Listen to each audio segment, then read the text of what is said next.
말씀을 보면은 예수님께서 유다가 배신할 것에 대해서 말씀을 하고 계셔요. 그런데 21절 말씀 보면 그 말을 할 때 주님의 감정의 상태가 어떠냐 이렇게 됩니다.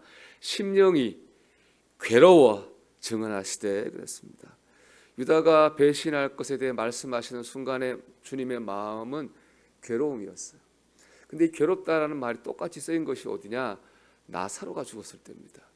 요한복음 11장 36절 말씀 보면은 나사로가 죽은 것을 본 예수님이 심령에 비통 여기셨다 그랬어요.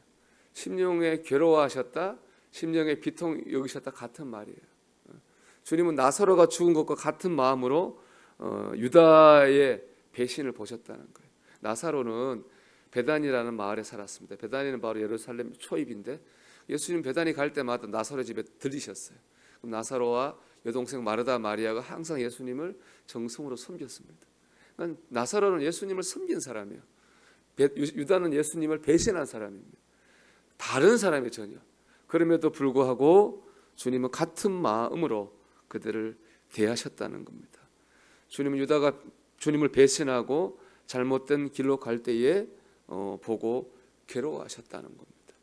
주님은 우리가 주님을 배신하고 잘못된 길로 갈 때 우리를 보고 미워하거나 분노하는 게 아니라 그는 우리를 보고 괴로워하십니다. 그 은혜 때문에 저와 여러분이 그동안 우리 유다처럼 주님을 배신하고 베드로처럼 주님을 부인할 때가 얼마나 많았습니까? 그럼에도 불구하고 주님의 이 은혜 때문에 우리가 이 구원을 받았고 지금도 천국의 길을 가는 줄로 믿습니다. 우리가 이 주님의 사랑을 기억하고 감사하기를 주 이름으로 축복합니다. 물론 우리는 예수님이 아닙니다. 내 마음을 아프게 하고 배신하고 상처를 주는 사람을 볼 때 화가 납니다. 심하면 오래오래 미움과 분노를 담고 살기도 합니다. 그런데 여러분 주님을 닮아가려고 노력을 해야 되겠습니다.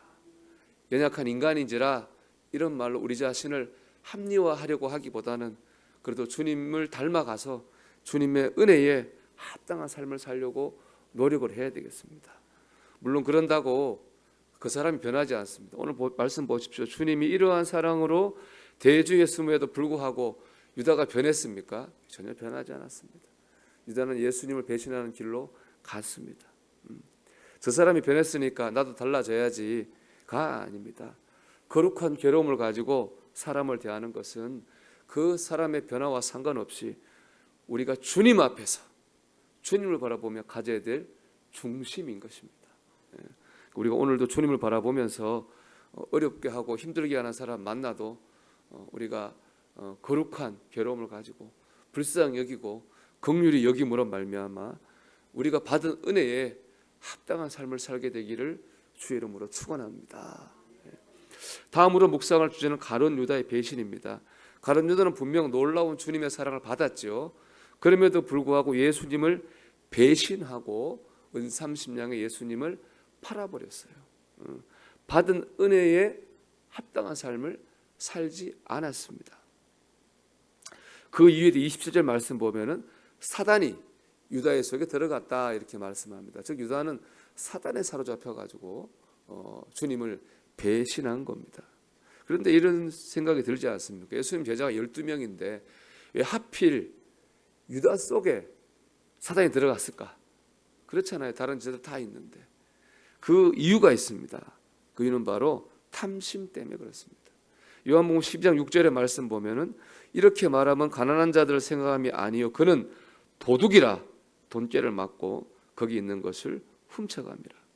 마리아가 나드 향유로 예수님 발을 씻겼잖아요. 그때 유다가 마리아를 막 비난하지 않았습니까?